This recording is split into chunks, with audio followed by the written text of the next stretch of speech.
Hello everyone, my name is Andre and today we're driving the new BMW X5 plug-in hybrid electric vehicle. This is the fourth generation of the eDrive powertrain, and we have a combination here of two, one engine and one motor. So we have a 3-liter 6-cylinder inline gasoline twin turbo engine from BMW, of course, and on the back we have another electric motor, and those two combined generate a power of 394 horsepower and 600 Newton meters. And if I were to accelerate this car from 0 to 100 kilometers per hour, I would only need 5.6 seconds for that. What's different from a traditional X5? Oh, the car is locked. I'll get there soon. It's that it has a huge 24 kilowatt hour battery mounted just about here between the wheels, but in front of them, and they're good for about 70 to 80 kilometers of range, which is bigger than other plug-in hybrids in this X5 class. What's different from another X5 is that we have a charging port here, which is type 2, and it takes about 7 hours at a traditional socket to fully charge this car. It takes quite a lot. It doesn't have fast charging like you get on electric cars, but if you were to live in a house and with a garage, and you can charge this car every night, so you can drive in town without using any gasoline, none whatsoever. Apart from that charging socket there and the logo on the back that says 45E, there's no difference from a traditional X5. We still have the same automatic flaps that can open up when the engine needs more cooling. Otherwise it's standard. We do have an M packet one, which has that M logo on the wheels, M brakes. You see the logo there, they're painted in blue. We have large wheels. I think they are 21. They should say, yeah, they are 21. They're quite big, but it doesn't affect the comfort of the car at all. They have run flat tires, of course. And let me open up the hood. The tailgate, it's electric, and it's in... No, it's not working. I don't have the key with me, but we have the top side, and then we have the bottom one, which can yeah, it's electric, it's automatic, electric, doesn't matter. I've put my child seat here just so you can see how big is this boot. It's more than enough for a 2 kids family with 2 adults, and there's plenty of space. The only downside of having the hybrid one, the plug-in hybrid one, is that the boot is 50 liters smaller, which is not that huge, really. I don't think you'll use it at full capacity all the time, but it's still there's plenty of space. There's also another small storage space here. Let me pick just a bit. So there's plenty of space for your charging cables. Some nets here, 12-volt socket, some hooks for your shopping bags, and yeah, that's it. Moving to the back, I want to show you the space inside. The front seat is adjusted for me, but in a more comfortable position for me. And I still have some knee room left, some headroom. It's really okay. We have some temperature adjustment here in the back, so we have a 4-zone climate, which is kind of neat. So you can adjust the temperature for the passengers here in the back. Some USB fast chargers there, and some connector sockets for different accessories, or for a coat hanger and so on. And some light here, LEDs, of course. It's 2020, we need those. Let's see the armrest. Oh yeah, nice. Traditional BMW cup holders here, and a ski hatch.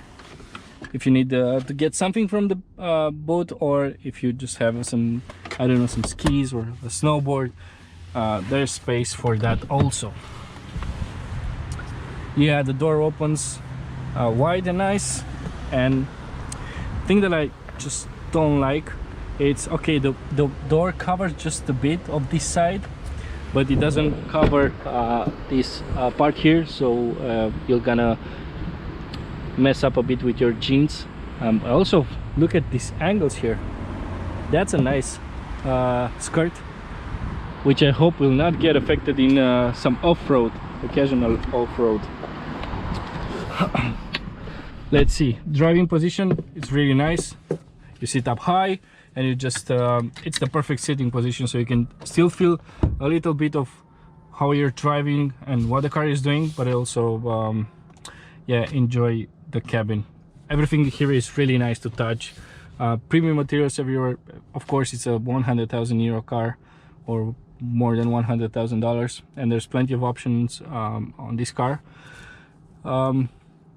We have this large infotainment screen where you can see navigation. You can see the Apple CarPlay. I use an Android these days, so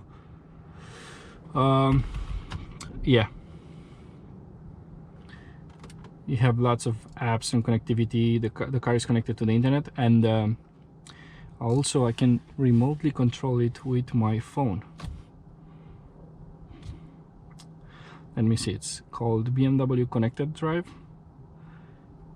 I have to put my pin in or my fingerprint, and I can unlock it or lock it with my phone. Takes a bit to connect to the car. Yeah, and I can unlock it from here, but only one command at a time. Come on. Yeah, it worked. And I also can honk. Just a little bit more patience. While it's loading, I can see the range I have with the battery, 40%, 13 kilometers, and the hybrid range. I can also see engine oil, tire pressure, they're all okay, and my next so when I need to check this car again. And I also have software upgrade over the air, which is new for BMWs, so I don't have to, yeah, so I don't have to go to the service anymore, just for updates or when I need some check-ins for the car. Let's see, by default the car will start in from a standing point. We'll only use the electric motor. We also have rear-wheel drive steering, so the car is really easy to turn in this kind of spaces, narrow spaces. It's easy to park. And yeah, now we're only using the everything is nice in the back now. By default it will use the electric motor at high speeds, and when you have like plenty of range, it will use the electric motor. You have two options to replenish the battery. You can use a socket, or you can use the gasoline engine as a generator, and charging the battery, the full 21.6 kilowatt hour. What you can use can be charged in 1.5 hours. Using a socket, it will take you about 7 hours, so it's kind of crazy. But using the gasoline engine to charge your battery, it ruins the whole eco-friendly thing. The car feels very powerful. As soon as you press the gas pedal and you put it in sport,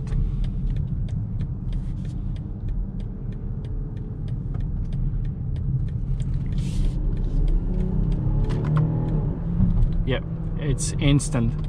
So the engine has two turbines, but the electric motor, once it helps, you feel the instant torque. 600 Newton meters felt instantly as soon as you press the gas pedal.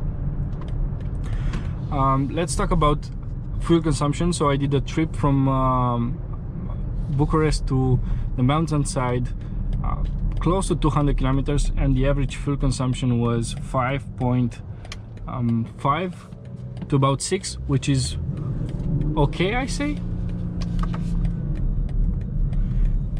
For a car that weighs 2.5 tons and has almost 400 horsepower, it's more than enough. But once you use the I did that as an experiment, was you use the gasoline engine as a generator to recharge the battery, the fuel consumption will go up with about 4 liters for every 100 kilometers. So you feel that that charging once it's done on the trip computer.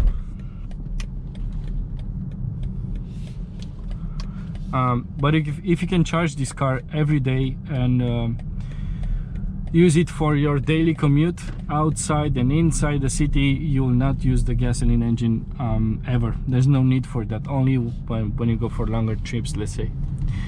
The car is really nice to drive, having the M Sport packet, of course. It has some tweaks done to the chassis. The car, it's really fun to drive unexpectedly. There's no body roll thanks to the pneumatic suspension, and also because of the rear wheel steering, because at speeds higher than 40 kilometers per hour, 50 kilometers per hour, the rear wheels will steer in the same direction as the front wheels, so it will keep the car really balanced.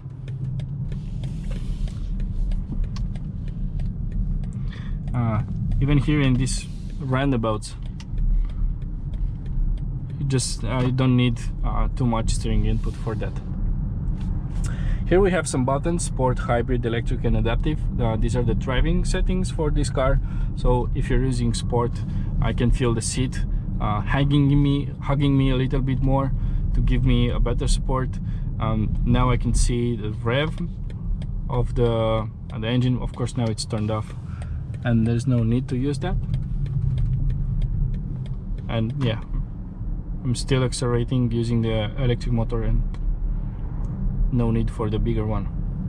But if I press the gas pedal, there's 1 second delay until it turns on, but I don't say it's bad. I think it's still okay, because it still has to turn on 6 pistons there. I also have hybrid, which will try to mix the battery and the electric motor with the bigger engine for the optimal fuel consumption. And I usually leave it in this setting, and it's more than okay. I'm still accelerating quite fast, and the bigger engine was not started.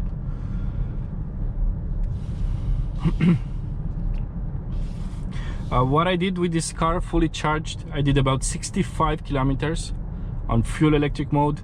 And in some countries, in Romania it doesn't work, but in some countries, if you type in your destination there, the car will automatically program the battery and the electric motor to start only when it's needed. So if there's a road construction ahead or a traffic jam, it will preserve the battery for that matter. It's a really smart car. The new generation of the eDrive, it's really well done, really well put together, and BMW have made a really nice plug-in hybrid. So yeah, if you pay plus 100,000 euros, you can save a few thousands more picking up the plug-in hybrid version. Thank you everyone for watching. See you on the next one. Bye.